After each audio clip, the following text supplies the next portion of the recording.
చదివింది చాలు, నల్లగా ఉన్నావు, ఇంతకంటే మంచి సంబంధం వస్తుందా అనే మాటలు వింటూ పెరిగాను.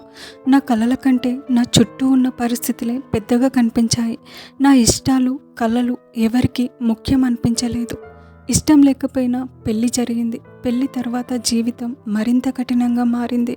ఒక భయంకరమైన బైక్ యాక్సిడెంట్ నా కుటుంబాన్ని నన్ను కుదిపేసింది.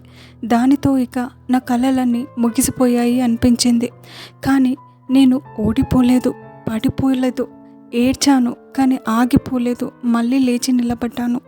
ఎక్కడ ఆగిపోయానో తిరిగి అక్కడి నుంచే నా ప్రయాణాన్ని మొదలుపెట్టా.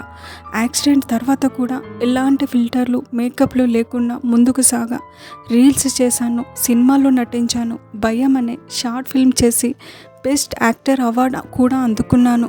నాకు తెలుసు, అందం మన రంగులో లేదు, ఆత్మవిశ్వాసంలో ఉంది అంటున్న రాజకుమారి తన జీవితం అద్దం ముంగట నిలబడి మాట్లాడినట్టు ఉంది. ఇది ఎంతోమందికి ఇన్స్పిరేషన్ అవుతుంది. బిగ్ బాస్లోకి తను వెళ్ళిన తర్వాత ఖచ్చితంగా తను తనలాగే ఉండి ముందుకు సాగుతుంది. తను ఖచ్చితంగా విన్నర్ కావాలని చెప్పేసి మేమందరం కోరుకుంటున్నాము. తన పిల్లల్ని, తన జీవితాన్ని తనకు నచ్చినట్టుగా తను మలుచుకోవాలని చెప్పేసి కోరుకుంటున్నాను.